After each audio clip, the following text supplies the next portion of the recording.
Gálatas, capítulo 2.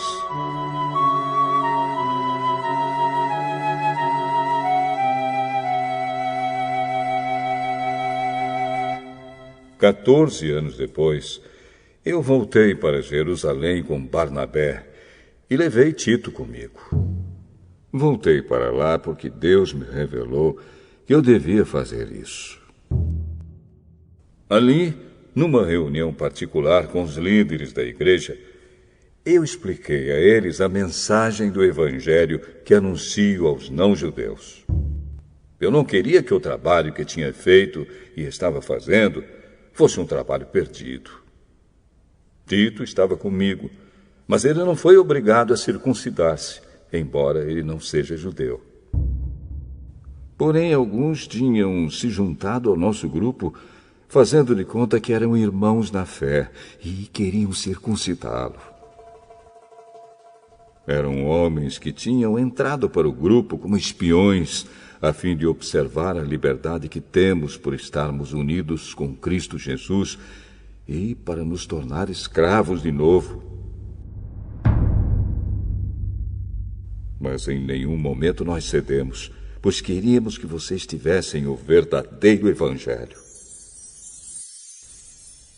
E aqueles que pareciam ser os líderes da igreja, digo isso porque para mim não importa o que eles eram, pois Deus não julga pela aparência.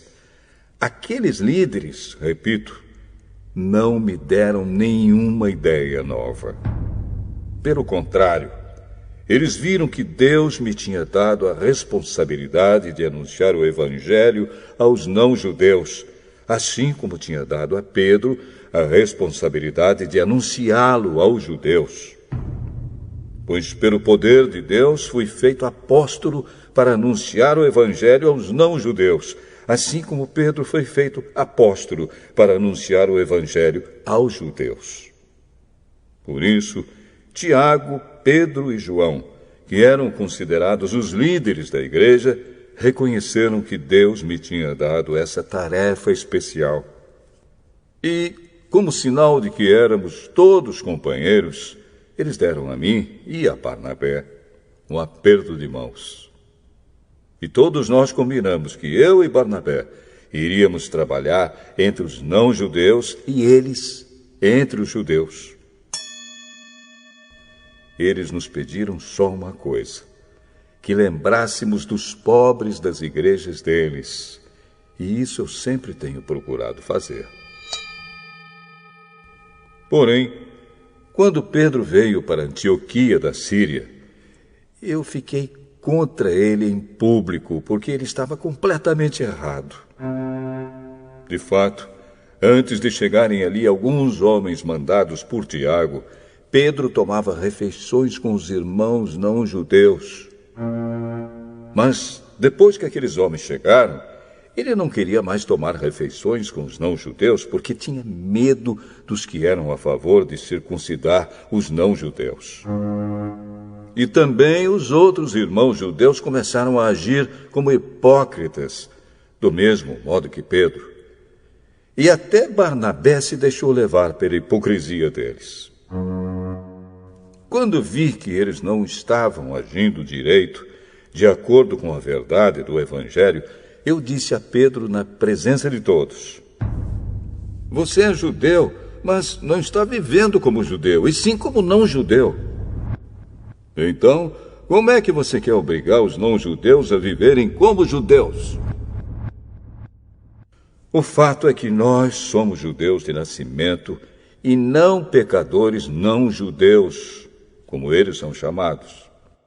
Mas sabemos que todos são aceitos por Deus somente pela fé em Jesus Cristo, e não por fazerem o que a lei manda. Assim, nós também temos crido em Cristo Jesus, a fim de sermos aceitos por Deus pela nossa fé em Cristo, e não por fazermos o que a lei manda. Pois ninguém é aceito por Deus por fazer o que a lei manda.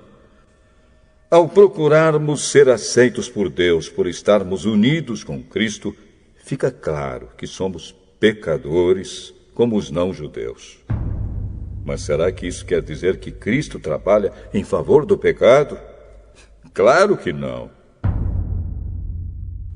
Se eu, depois de ter destruído a lei, começar a construí-la de novo como meio de ser aceito por Deus, aí sim fica claro que eu havia quebrado a lei. Pois, quanto à lei, estou morto.